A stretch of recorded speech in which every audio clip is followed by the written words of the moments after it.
Salamat po sa Panginoon sa umaga nito at marami pong pagpapala, no? At inihandaan ng Panginoon. Sabihin mo sa katabi mo yun, may inilaan sa iyong pagpapala si Lord. Ayan. Kasi po, sino naniniwala dito? Si Lord, mabiyaya si Lord. Hindi siya yung nag-withhold ng biyaya, no? At gusto niya talagang ibigay sa bawat isa yon. Pero meron po siyang ituturo sa atin, no? Because blessing is not a blessing if you cannot handle it. No? Blessing is not a blessing if you are not able to manage it. Kung yung blessing na binigay sa iyo ni Lord, hindi ka handa na hindi ka responsable na ito ay mapanghawakan at pagyamanin, magiging burden yung blessing. Amen, mga kapatid? Kaya, kung merong nakalaan sa yung blessing at hindi pa yon nasasagot sa panahong ito, kapatid, inihahanda ka ng Diyos. Amen. Basahin po natin yung title natin. Ayan. Basahin po natin. 1, 2, 3, go. The faith that moves barriers. Ayan. The faith that moves barriers. No? At ang pananampalataya po sa buhay ng isang tao, napakahalaga. Nabanggit po kanina ng aking mahal na asawa na yung talagang pagtitiwala sa Diyos. No? Sabihin natin, trust in the Lord. Ayan. Trusting God is the greatest expression of our faith. Amen? Kasi kahit hindi natin naiintindihan yung sitwasyon, doon papasok yung pananampalataya. Hindi mo kailangang maintindihan. Nabanggit nga po kanina ng aking asawa. Hindi mo kailangang lahat maintindihan. No? Hindi mo kailangang lahat maunawaan. Kaya nga po, ang nais ng Lord, we live by faith and not by sight. Amen? Kaya faith that moves barriers. Basahin po natin yung ating passage sa Joshua chapter 6, beginning at verse 1. Everybody read your Bible. Isinara ang mga pintuan ng Jericho upang huwag makapasok ang mga Israelita. Ipinagbawal na lumabas o pumasok ang sinuman. Sinabi ni Yahweh kay Josue, pakinggan mo ito, ipinigay ko na sa iyong mga kamay ang Jericho, upang sakupin ito at gapiin ang kanyang hari at magigiting na kawal. Ikaw at ang iyong mga kawal ay liligid sa palibot ng Jericho minsan isang araw sa loob ng 6 na araw. Pauunahin mo sa kaban ng tipan ang 7 paring may dalang mga trumpeta na yari sa sungay. Sa ika-7 araw, 7 beses kayong liligid sa lungsod at hihipan ng mga pari ang dala nilang trumpeta. Pagkarinig ninyo ng isang malakas at mahabang tunog ng tambuli, lahat kayo'y ubod lakas na sisigaw. Sa sandaling iyon, babagsak ang mga pader ng lungsod at walang sagabal na makakapasok doon ang lahat. Kaya tinawag ni Josue ang mga pari ng Israel at sinabi sa kanila, dalhin ninyo ang kaban ng tipan ni Yahweh. Mauuna ang 7 paring may dalang mga trumpeta. Verse 7, at sinabi naman niya sa mga taong bayan, lumakad na kayo, lumigid kayo sa lungsod, at paunahin ninyo sa kaban ng tipan ni Yahweh ang mga sandatahang lalaki. Tulad ng sinabi ni Josue, lumakad nga sa unahan ng kaban ng tipan ang 7 paring may dalang trumpeta. At habang lumalakad, ay hinihipan nila ang mga ito. Nauuna sa mga pari ang unang hanay ng mga kawal. Kasunod naman ng kaban ng tipan ang mga kawal na nasa panghuling hanay. Samantala, walang tigil ang tunog ng mga trumpeta. Verse 10, ngunit sinabi ni Josue sa mga tao, huwag kayong sisigaw o magsasalita man hanggang hindi kayo binibigyan ng hudyat. Sa utos nga ni Josue, iniligid nilang minsan sa lungsod ng ang kaban ng tipan ni Yahweh. Pagkatapos, bumalik sila sa kampo at doon sila nagpalipas ng gabi. Kinabukasan, maagang bumangon si Josue. Binuhat ng mga pari ang kaban ng tipan ni Yahweh at muling nauna rito ang 7 pari na walang tigil sa pag-ihip ng dalang propeta. Muling pumwesto sa unahan nila ang unang hanay ng mga kawal, samantalang ang mga panghuling hanay ay nasa likuran ng kaban ng tipan ni Yahweh. patuloy ang pag-ihip sa mga trumpeta. Verse 13, nilibot nga nilang minsan ang lungsod noong ikalawang araw at pagkatapos ay bumalik silang muli sa kampo. Ganito ang ginawa nila araw-araw sa loob ng 6 na araw. Nang ikapitong araw, bumangon sila ng magbukang liwayway at lumipot ng 7 beses sa lungsod. Noon lamang nila ito nilibot ng 7 beses. Sa ikapitong libot, hinipan ng mga pari ang trumpeta at inuutos ni Josue sa mga tao, sumigaw na kayo sapagkat ibinigay na sa inyo ni Yahweh ang lungsod. Ang buong lungsod at ang anumang matatagpuan doon ay wawasakin bilang handog kay Yahweh. Si Rahab lamang ang kanyang mga kasambahay ang ililigtas sapagkat itinago niya ang ating mga sinugo roon. At huwag na huwag kayong kukuha ng anumang bagay na natatakdang wasakin. Kapag kumuha kayo ng anuman, kayo ang magiging sanhi ng pagkapahamak ng buong Israel. Ngunit ang lahat ng bagay na yari sa ginto, pilak, tanso o bakal ay nakalaan para kay Yahweh at dapat ilagay sa kabang yaman ni Yahweh. Kaya't hinipan nga ng mga pari ang mga trumpeta at nagsigawan ng napakalakas ang mga tao nang marinig iyon. Bumagsak ang mga pader ng lungsod at sumalakay sila. Nakapasok sila ng walang sagabal at nasakop nila ang lungsod. Everybody say victory in Jesus. Amen. So, ito po ay katulad din ng devotion natin sa buhay ni Noah. Ito naman po yung sa panahon ni Joshua o ni Josue, kung saan yung pagsunod at pagtitiwala sa Diyos sa gitna ng mga bagay na hindi nila naiintindihan, ngunit kanilang sinunod. Amen. Lahat tayo mga kapatid, merong kanya-kanyang problema. Amen. At nakakaranas ang mga tao ng mga hindi pangkaraniwang problema. Amen? At yun ang nire-represent ng pader ng Jericho. Mga problemang napakalaki, no? Yung talagang makakapal, hindi matibag-tibag, hindi mawasak ng simple lang. At tila imposibleng malagpasan, no? Everybody say, nothing is impossible with God. Nothing is impossible with God. Ayan. So, ano po ba yung mga kinakaharap nating Jericho sa ating buhay? Pwedeng yan ay financial crisis, amen? Dahil we are in the third world country at syempre, alam natin tumataas ang bilihin, bagsak ang ekonomiya, no? Maraming dumaranas ng talagang lubog, no, sa financial o tinatawag na financial crisis. Meron kasama rin dyan yung broken relationship, yung relasyon sa pamilya, merong gap, merong hindi nagkakaroon ng pagkaunawaan, merong malalim na galit, no, tanim ng galit. Ganun po yung napakalaking Jericho na dinaranas ng iba. At meron naman yung sa career o sa negosyo o sa kahit anumang parte ng ating buhay, dumaranas tayo ng mga malalaking pagsubok. Amen. Ngunit, sinabi ng Panginoon, ibinigay ko na sa iyo ang tagumpay. Sabihin mo sa katabi mo yun, ibinigay na sa iyo ng Lord ang tagumpay. Amen. No? Pero bago yung tagumpay, no? Bago yung bumagsak, yung napakataas, yung napakakapal na pader ng Jericho, yung tinatawag na fortress. No? Pag sinabing fortress, hindi yun basta-basta bumabagsak, napakatibay nun. Amen? Kailangan mo ng sandatahang militar, sandatahang lakas, no? Kailangan mo ng mga tangke, di ba? Para mawasak yung ganung kakapal na pader. Amen? Pero walang imposible sa Diyos. Na kahit anong taas ng problema o laki ng problema na nasa harapan mo, nararanasan mo, kayang pabagsakin, resolbahin ng Panginoon. Amen?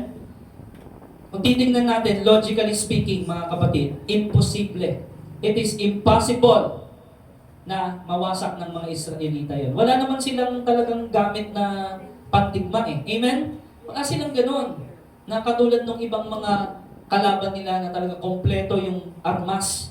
Sa kanila wala. They are just wandering in the wilderness. No? At logically speaking, yun nga, it is impossible and impassable. Hindi ka makakalagpas basta-basta sa napakataas na yon. Hindi ka makakapasok basta-basta. Hindi mo basta-basta mawawasak iyon. No? Wala kang strategy na ginagamit. No? Pero alam ba natin mga kapatid, kahit anong strategy natin, no, o paraan natin upang resolbahin yung ating problema, walang higit na nakakaalam ng tamang solusyon kundi ang Diyos. Amen? Kadalasan, ang nagagawa natin sa ating mga problema, kapag tayo yung dumiskarte o tayo yung nagdesisyon, band-aid solution lang.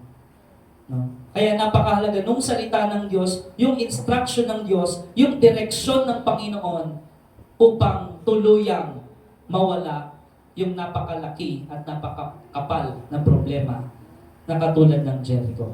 Sabi sa verse 1, ano yung nakita natin dito? Yung mga pintuan ng lungsod ng Jericho, no, isinara.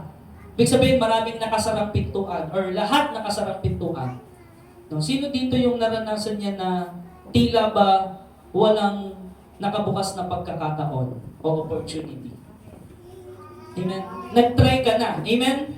Tinry mo ng lahat ng paraan pero hindi pa rin gumagana. Amen? Tinry mo na lahat ng strategy, nagplano ka, di ba? Pero sarado pa din. Walang nakakapasok, no? Pero anong sabi doon sa verse 2? Everybody read your Bible. Sinabi ni Yahweh kay Josue, pakinggan mo ito. Everybody say, listen to God. Ito yung pakinggan natin. Ano daw yon? Ibinigay ko na sa iyong mga kamay ang Jericho. Nung sinabi ba ito ng Diyos kay Joshua, bumagsak na ba yung Jericho o hindi pa bumabagsak? Hindi pa. Pero may sinabi na si Lord, tama? Sabi niya, pinigay ko na sa iyong mga kamay ang Jericho upang sakupin ito at gapiin ang kanyang hari at magigiting na kawal. Nakita natin mga kapatid yung salitang ipinigay ko na. Everybody say, it is given. Ayan. Given na. Meron ng pahintulot o approval mula sa Panginoon. No? Pag sinabing ibinigay ko na, no, ito ba ay past tense, present tense, o future tense? Iba-iba yung sagot. Ano? Ulitin ko, ha? Pag sinabing ibinigay ko na sa'yo, no? Halimbawa, nung hindi pa alam nila Sister Celine, di ba? Na magkakaroon na sila ng baby. Meron ba silang natanggap na word from the Lord na ibinigay ko na? Yes. Pero wala pa nun, yung baby. No? Posible may natanggap na silang word. Amen? Before the victory, you will receive a word from the Lord. Amen? Bago yung tagumpay, makaka-receive ka muna. Everybody say, receive by faith. Amen. Dahil nagtitiwala ka sa Panginoon, makaka-receive ka sa Kanya ng salita. Ang unang ibibigay sa iyo ni Lord, hindi tagumpay, yung salita muna niya. Kaya ang sabi niya, listen to me, my children. Listen to me, my son. Listen to me, my daughter. No? Yun ang sinabi niya. Ibinigay ko na. Ano ulit yun? Past tense, present tense, future tense. Yun. Praise the Lord. Tama, no? Past tense, ibig sabihin, sa'yo na yun.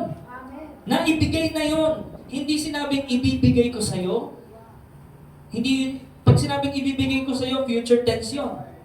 No? Hindi sinabing binibigay ko sa'yo ngayon. Pag sinabing binibigay ko sa'yo ngayon, present tense yun. Ang sinabi ng Diyos, ibinigay ko na. Sino dito yung naka-receive na sa Panginoon ngayong palang verse na to? Praise the Lord. Even sabihin mo sa katabi mo, binigay na sa'yo ni Lord. Kung ano man yung pinagpapalo mo, na alam mong kalooban niya. Amen. Binigay na sa'yo. Ibinigay ko na sa iyong mga kamay. Amen. Sino dito yung mga estudyante? Yan. Sinasabi ng Lord, kung ikaw ay estudyante, ibinigay na sa'yo ng Lord na ikaw ay makapasa bilang estudyante. Amen. At makagraduate. Amen. Meron ng word from the Lord ngayon. Amen. Kahit nandyan pa yung challenge, hindi pa nangyayari sa paningin mo, yung pinangako ng Diyos, no, na victory, sinabi niya, it is already yours. Everybody say, guaranteed. Ayan. Approved, guaranteed by God. No? In God's eyes, sa mata ng Panginoon, bago mawasak, bumagsak yung Jericho, sa iyo na yun. Amen? Pero, hindi niya lang sinabi na ibinigay ko na sa iyo. Meron siyang sinabi dapat mong gawin. Amen. Merong instruction. Everybody say instruction. Everybody say direction. Ang sabi po ng salita ng Diyos no, dun sa 2 Timothy 3:16, di ba? The Word of God is inspired or God-breathed. Hiningahan. No? Hininga ng buhay ng Diyos. Kaya mahalaga yung salita ng Diyos eh. Pag lagi mong naririnig ito, talagang humihinga yung kaluluwa mo. Amen? At sabi doon, magagamit ang salita ng Diyos, no? For teaching, amen? For rebuking, for correction, for instruction, and for redirection. Amen? Yun ang sinasabi po ng salita ng Diyos. Kung ikaw ay napupunta sa maling landas, kailangan mo salita ng Diyos para ma-redirect yung iyong mga maling landas at maitama sa pamamagitan ng salita ng Diyos. At makamit mo yung tagumpay na ibinigay na sa iyo ng Panginoon. For example nga po, di ba, siguro halos lahat tayo nakaranas ng pagpapacheck up sa doktor. Amen? At si Doc, meron siyang ina-advise, tama? At meron siyang nire-recommend na gawin mo instruction, amen? At meron pang reseta, tama? Pero may mga tao na kahit nagpa-check up, nagpa-laboratory, lumabas lahat ng resulta at napatunayan na kailangan umaksyon para magkaroon ng kagalingan doon sa sakit na yon. May mga tao na hindi susundin yon. Tama ba? May mga tao na hindi susundin yung sinabi ng doktor. Tama po? May mga ganun pong tao. Pero, yung nireseta ng nakakaalam ng doktor, parang ganun din tayo sa Panginoon. Amen. Sino dito yung guilty? Meron lang sinabi sa iyo si Lord na gawin mo, no? O instruction or direction. Narinig mo sa kanyang salita. Pero, hindi mo ginawa. Tama? O hindi mo pinakinggan at pinaliwala mo. Kaya nagtataka ka ngayon, bakit hindi ko pa nare-receive yung pangako? Amen? Kasi meron pong instruction, merong nireseta. No? Gusto nating pagpalain, tama po ba? Gusto natin matanggap yung ibinigay na ng Panginoon para sa atin, tama po ba? Pero hindi po yun basta-basta. Katulad ng nabanggit ko kanina, a blessing is not a blessing if you are not able to handle it. If you do not know how to handle it. No? Kung hindi ka pahanda sa responsibilidad ng blessing na yon, magiging burden yon. Katulad po nung ngayon po ay pregnant po si Celine. Amen? Is it a blessing? Yes. Is it a blessing? Yes. Sila po ay mag-asawa. Are they prepared? Yes. Sino po yung nag-prepare sa kanila? Si Lord. Amen. Kaya ibinigay na yung blessing kasi sumunod sa instruction at sa direction ng Panginoon na ikaw ay maging responsable, maging handa, and I will give you sa iyo na yung blessing. Amen. Pero kung halimbawa, no, hindi pa time, hindi pa oras, pero nagmadali ka, tumataas ngayon ang teenage pregnancy, ano po? Amen? Yung kaso ng mga ganyan. At yung mga untimely pregnancy na tinatawag. So ano pong mangyayari? Is it a blessing or a burden? Aha. So now, you understand kung bakit hindi agad binibigay ni Lord. Kung bakit hindi agad binibigay ni Lord.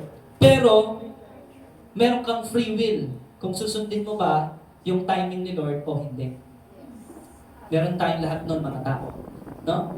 Kaya, ganun din po sa atin pong tagumpay, mga kapatid. Before victory, you will receive the word from the Lord. You will receive a direction. But it's up to you if you will follow. Amen? Follow God or not follow God. Ikaw po ang magdidesisyon nun. Pero ang sinasabi ng Biblia, mas gawin natin ng sumunod sa Diyos kahit marami ang hindi sumusunod sa Diyos. Maging tapat tayo sa Panginoon. Amen? Dito sa kwento ng Jericho, no, hindi sinabi ni Lord sa mga Israelita, maggawa kayo ng mga tangke. No? O kung ano man yung mga, nung mga panahon kasi yun, alam niyo yung tinatawag na catapults, yung malalagay ng malaking bato, tapos gaganon. Yung gaganon yun. Yun yung mga talagang advanced dati na pangwasak ng mga tore, di ba? Yung mga fortress. Yun yun. Hindi, sabi ba si Lord na gumawa sila ng ganon? Nagsabi ba si Lord na gumawa sila ng mga armas, maghanda sila, at sabay-sabay nilang sugurin ang Jericho? Wala pong ganon instruction. Sa unang tingin, sensible ba yung pinapagawa ni Lord? Sa tingin ng tao, sa isip ng tao, hindi. Lord, yung ginagawa namin dito, ba't paikot-ikot kami? Tapos, tutunog yung trompeta. Paikot-ikot. Tapos, walang nangyayari. First day, wala man lang crack. Kahit isa. Tama? Second day, wala din. Third day, wala pa rin. Amen? Walang nangyayari kahit yung ninig. Di ba? Kahit medyo konting lindol, Lord, wala. Nakaka-4th day na. Nakaka-5th day na. Tapos 6th day, wala pa rin. Pero nung ikapitong beses, sabi ng Panginoon, sinunod nila. Everybody say, obedience. Requires sacrifice. Amen? Bago yung blessing at victory, may sakripisyo muna. Amen po, mga kapatid. Bakit kailangan ng sakripisyo? Sacrifice, no, ay kasama po yun sa preparation. Hindi ka magiging prepared kung hindi ka magiging responsable at magsasakripisyo sa pinapagawa ng Panginoon. Amen. Ang hiningi ni Lord sa kanila ay obedience. Yun lang. Sinabi niya, pakinggan mo ito. Pag sinabi ni Lord, pakinggan mo ito, alam mo na yung kasunod nun. Makinig ka at sumunod ka. Amen po? Pag sinabi ni Lord, makinig ka, parang yung ating mga magulang, di ba? Makinig ka. Parang, di ba, ginaganon tayo eh. No, ngayon, ako na yung gumagano sa mga anak ko. Dati ako lang yung naka-experience. No, ngayon, makinig ka muna. No? Ganun yun. Yung principle of listening. Kaya yung point number 1, mga kapatid, ano yung point number 1 natin? Basahin natin. God's battle plan requires unquestioning obedience. Ulitin ko po, no? God's battle plan requires, ito yung requirement, unquestioning obedience. Basta na-receive mo yung word from the Lord, kahit para sa iyo parang hindi nagme-make sense, no, yung game plan or yung battle plan, no, huwag mong questionin ang sinasabi ng Diyos. Basahin natin yung verse 3. Ang sabi doon, ano yung battle plan? Ipag-ikot mo sa lungsod lahat, di ba? Lahat ng mandirigma, di ba? Paunahin ninyo yung mga pare na may trompeta, amen? Sinamarize na lang natin. Diba? Paunahin doon sa kabanang tipa, tapos yung unang hanay, amen? And then yung sa likuran ay yung panghuling mga kawal na hanay, amen?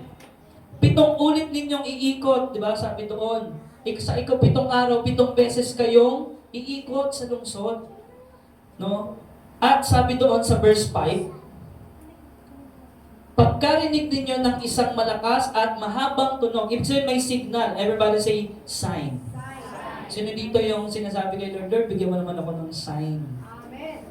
Praise God. Tama po yun. Kasi sa Bible may ganun eh. May sign. Katulad ng last days, there are signs and wonders. Diba? Na panatandaan, malapit nang bumalik ang Panginoon. Amen? At meron din noon sa panahon ni Joshua. Yung signal, ano yung signal? Mahabang tunog ng tambuli. No? Kapag narinig nyo na yun, yung malakas at mahabang tunog, ayokong gawin ngayon, baka mali yung tunog ko. Baka sabihin, paano ba yun, Pastor? Example nga. Hindi. Basta yun. Mahabang tunog at tambol. Sabi doon, pag narinig nyo na yun, ano yung instruction? Lahat. Pag sinabing lahat, mula sa matanda hanggang sa pinakabata, sisigaw. Ano kaya kapag may isa doon hindi sumigaw? Ha? Ano mangyayari? Hindi babagsak yung Jericho. Kasi malinaw yung instruction eh. Lahat. Sa Spanish, todos. Sa English, ano yun? All. Walang maiiwan. Amen? Lahat. Lahat, ubod lakas ng sisigaw. Sa sandaling iyon, sabi ni Lord, babagsak yung pader. Amen? Yung mga instructions minsan ng Panginoon sa atin, hindi logical eh. Tama? Minsan hindi mo naiintindihan. Kaya nga tinatawag na faith. Ano yung title? Faith that breaks, that moves barriers. Amen?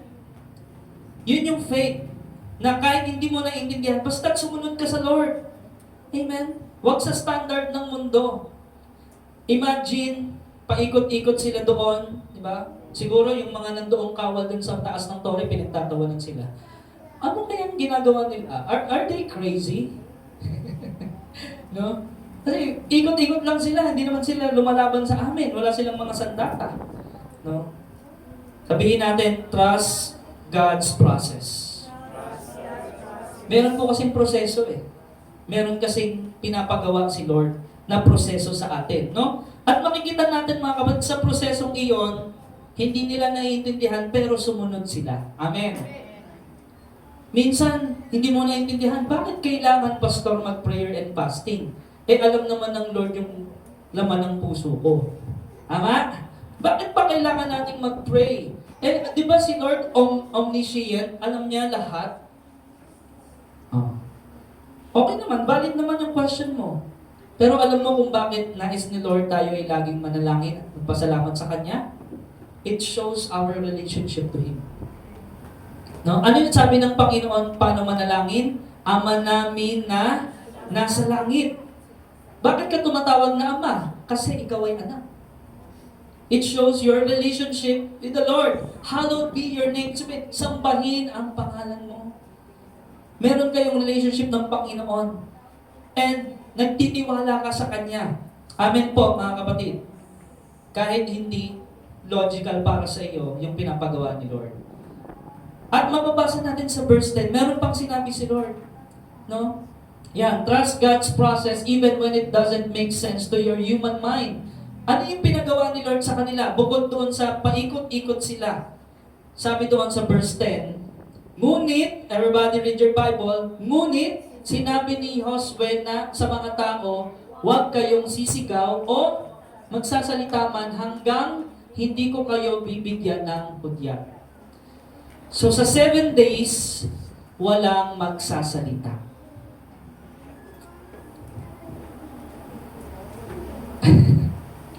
Amen. Sino dito yung kayang hindi magsalita ng 7 araw?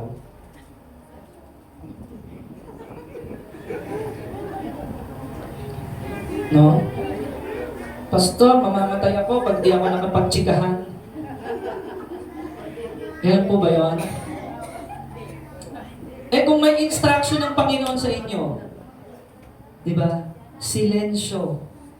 Tahimik lang kayo ng 7 days hanggang walang sinasabi, walang magsasalita. Amen. Isipin mo, babangon sila ng umaga. Pipila na. Kasi ano yan, bawat hanay, di ba? So, paano sila magko-communicate? Involved ang Holy Spirit. involved ang presence ni Lord. Kaya may kaayusan kahit hindi sila nag-uusap ng salitaan. Amen! Ang pinangahawakan ng nila, salita ng Diyos. Sino dito yung talagang close mo na kahit hindi magsalita, alam mo yung nilalaman ng isip niya? Di ba? Alam mo yun eh. Bawa, asawa mo, no? O kapatid mo, anak mo. Alam mo sa hilatsya ng mukha niya, siguro bibigyan ko ng 1.5 si mama. Kasi nakaganon eh. Pagka 1.5, ganun yun. Pagka gumanon na, 2.5 yun. Oo. Pag dalawang 5K na yun. Oo. Kahit hindi magsalita, alam nung anak, tama? Yes. Amen. At kapag nung binigay na ng 5K, iba na yung mukha. Sino dito yung nakaka-relate? Palakpakan natin ang Panginoon Diyos. Amen? Sabi dun eh, diba? Isipin nyo, milyon yung tao, bansang Israel ha? Sabi, in 7 days, diba? Walang magsasalita. Diba? Pagbangon sa umaga, senyasan lang. Ayun o, huwag kayo, walang magsasalita ha? Pag sabing almusal na, wala, hindi pwede. Striktong-strikto. Sa tingin nyo, bakit pinatatahimik sila ng Lord habang ginagawa yung process? Ha? Bakit kailangan tahimik ginagawa yung process? No? Sa loob ng 6 na araw. Kasi sa ika-7 araw, sisigaw na sasalita na. So, alam nyo kasi, tayong mga tao, whether you admit it or not, kadalasang lumalabas sa bibig natin, negatibo. Whether you admit it or not, by nature, human nature, lagi kang may napupunay. Pagbangon sa umaga ng mga Israelita, may muta ka. Bawal sabihin yun. Pero yung mapupuna mo, yun. Alam niyo ba't pinatatahimik sila ng Panginoon? Sino yung nakakakilala talaga sa Israel? Diba? Maraming nagre-reklamo dyan eh. Maraming voice out ng duda. Totoo kayo sinabi ni Lord na mabubuntis si Sister Celine? Parang imposible yan. Totoo kaya sinabi ni Lord na mapopromote sa trabaho? Na si Brother Barry magiging chief engineer? Totoo. Kasi ibinigay niya. Totoo kaya yun? Huwag ka magsasalita, magtiwala ka lang at sumunod sa Diyos. Huwag ka magreklamo. No? Marami pa yung nag-i-impluwensya ng takot, alam mo yun? Alam mo, tumaas na naman yung bill. Alam mo, yung mga nangyayari sa atin, talagang kawawa na tayo. Wala na tayo mangyayari. Kaya naman pala, pinatahimik. Ba? Kasi lumalabas sa mga tao, mga panlalait, mga negatibo, mga pagpuna. Sabi ni Lord, walang magsasalita. Amen. Gawin ninyo yung pinapagawa ko. Walang magsisisihan. Tama? Walang, ito kasi, ang tagal bumangon eh. Walang ganon. Go ka lang. Sunod ka lang. No? Minsan, mga kapatid, sa ating buhay, kailangan nating tumahimik. Magnilay-nilay. Amen? Magnilay-nilay. Yeah? Turn off muna yung cellphone mo, yung mga balita social media. Wala muna. Amen? Ganun muna. Dapat mayroon kang ganong oras. Ano yung oras na yon? Oras ng panalangin. At sa oras ng panalangin, nararanasan natin to, hindi lang tayo nagsasalita. Patatahimikan ka, patatapusin ka magsalita ng Panginoon at mangungusap siya sa iyo. Amen? Kasi pag ikaw lang yung salita ng salita, wala, hindi mo marinig si Lord. Salita ka lang ng salita. No? Learn.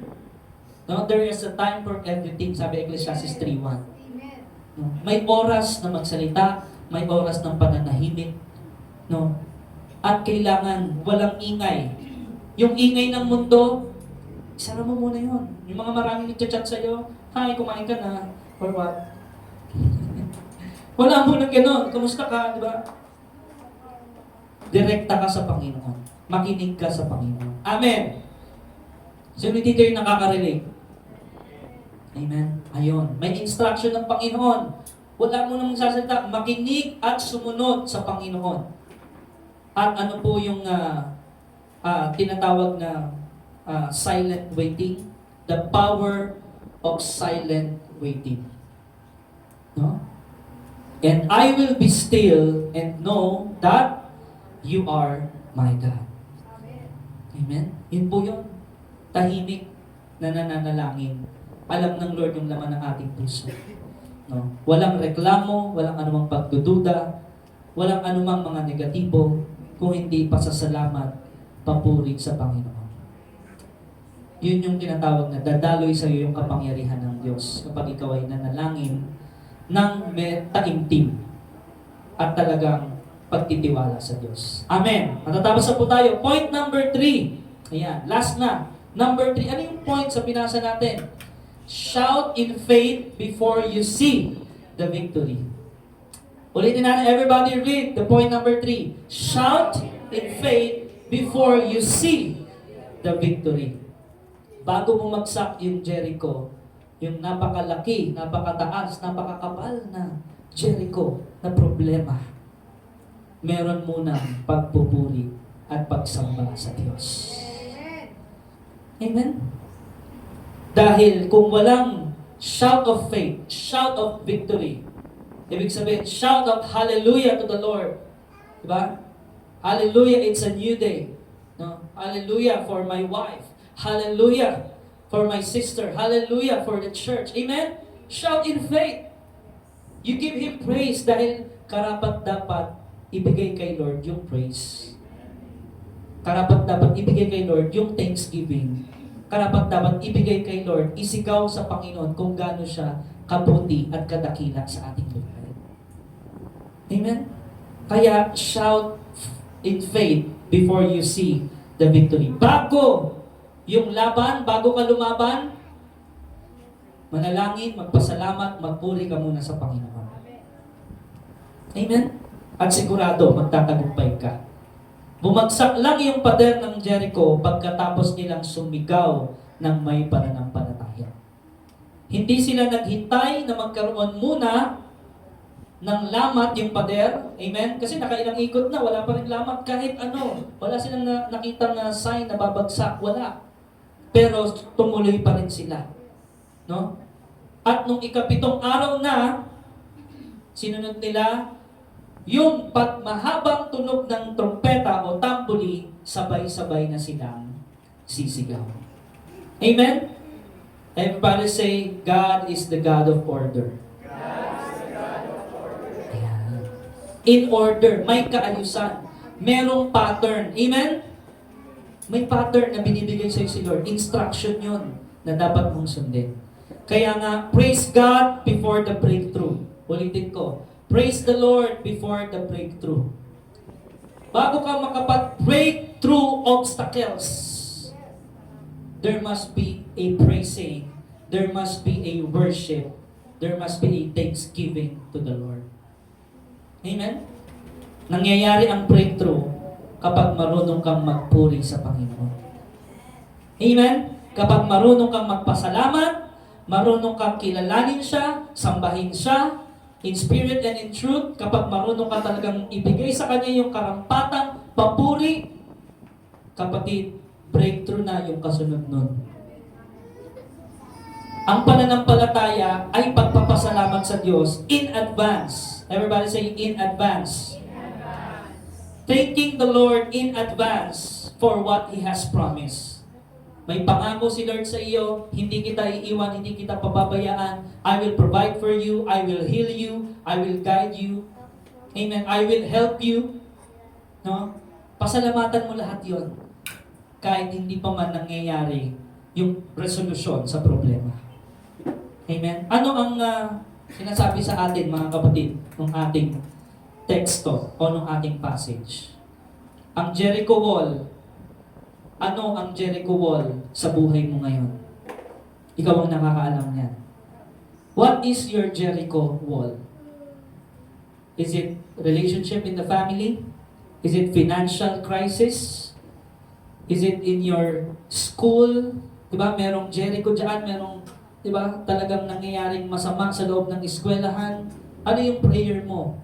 Now, what is the Jericho wall na meron ka ngayon? Ito ba ay karamdaman, sakit, ng kahirapan, at talagang hindi mo maisip na meron ba talaga itong solusyon, Panginoon?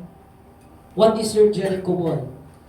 Ito ba yung talagang sa pamilya nyo, no? Family crisis, family problems, economic crisis? What is your Jericho wall?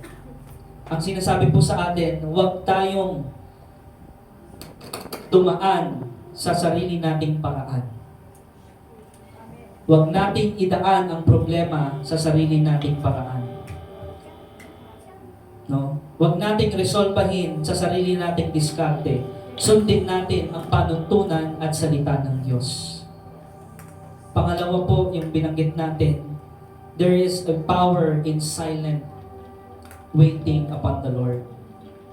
Manahimik sa pagrereklamo, huwag kang magsalita ng mga negatibo, huwag kang pumuna ng mga negatibo, kung hindi mag-focus ka sa papuri at pasasalamat mo sa Panginoon. Palitan mo yung duda ng pagtitiwala. Kahit hindi mo naiintindihan yung sitwasyon, yung problema mo ngayon, yung mga nangyayari sa iyo, trust in the Lord with all your heart. Huwag kang manangan sa sarili mo understanding. The greatest expression of our faith is trusting the Lord. Even you don't understand. Even it is not logical to you, yung instruction ni Lord. You just need to have faith and respond in faith and walk by faith. No?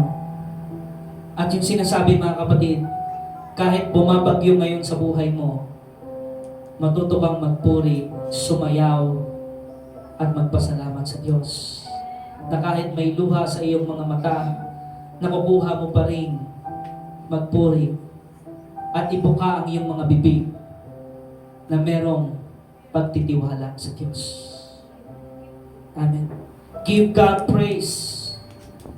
Give God all glory, even while the wall is still standing. Amen. Last verse po, ang sabi sa Hebreo 11:30, dahil sa pananampalataya, because of faith, or sinabi doon, by faith. Everybody say, by faith. Sabi doon, by faith, bumagsak ang pader ng Jericho pagkatapos na ang mga ito'y mapalibutan ng 7 araw. Kapatid, I want to invite you to rise up right now.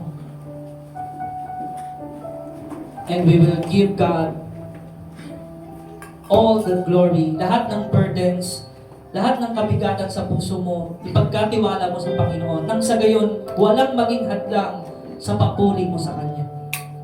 Pagkatiwala mo sa Diyos, ang pader na iyon, anumang pader mo sa buhay, anumang pader ng Jericho mo ngayon, ipagkatiwala mo sa Panginoon.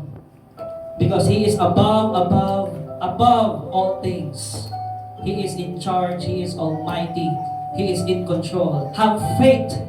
Have faith. Walk by faith. Have faith in the Lord. At makikita mo ang kamay ng Panginoon kung paano niya pabagsakin ang pader ng Jericho sa buhay mo. Hallelujah. Lord, Father in heaven, we thank you for today.